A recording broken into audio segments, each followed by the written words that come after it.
திமுக MP Kanimozhi செய்தியாளர்களை சந்தித்து வருகிறார். நேரலையில் பார்க்கலாம்.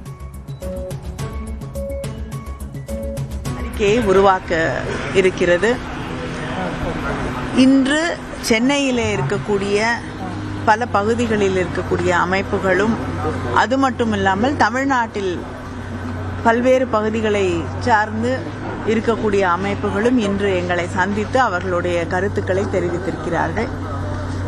ஒரு அமைப்பு என்று இல்லாமல் பல்வேறு விதமான அமைப்புகள், கல்வியாளர்கள், விவசாயிகள், தொழில் முனைவோர், பெண்களுடைய அமைப்புகள், அமைப்புச்சாரா தொழிலாளர்கள் என்று பலதரப்பட்ட மக்கள் தங்களுடைய கருத்துக்களை எங்களோடு பகிர்ந்து கொள்கிறார்கள். அவர்களுடைய கருத்துக்களை எல்லாம் ஒருங்கிணைத்து அதில் எதையெல்லாம் தேர்தல் அறிக்கையிலே இணைத்து கொள்ளலாம் என்று பரிசீலனை செய்து அதை நம்முடைய முதலமைச்சர் அவர்களிடமும் அனுமதி பெற்று அவர்கள் எந்தெந்த கருத்துக்களை தேர்தல் அறிக்கையாக வெளியிட வேண்டும் என்று கருதுகிறார்களோ அது தேர்தல் அறிக்கையாக விரைவிலே நிச்சயமா தேர்தலுக்கு முன்னால அது வெளியிடப்படும்.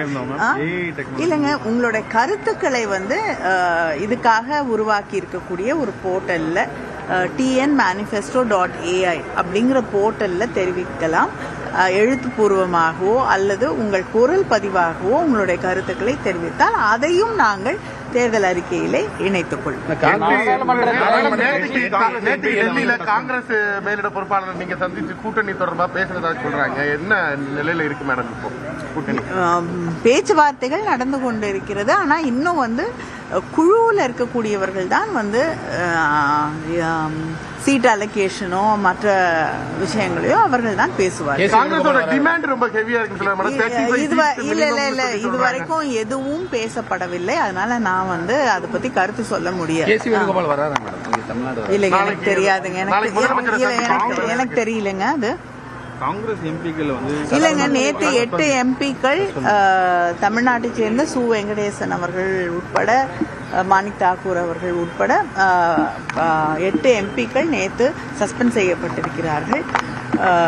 எல்ஓபி பேச எழக்கூடிய ஒவ்வொரு நேரத்திலும் அது தடுக்கப்பட்டு அவருடைய உரையை அங்கே பதிவு செய்ய முடியாத ஒரு சூழல் இருந்ததால் தான் அத்தனை பேரும் ஒரு அமளியில் ஈடுபட வேண்டிய ஒரு சூழல் உருவாகியது. மேடம், திமுக கூட்டணியில மேலும் பல கட்சிகள் வரதுக்கு வாய்ப்பு இருக்கா மேடம்? பேசிட்டு இருக்கிறதா சொல்றாங்க.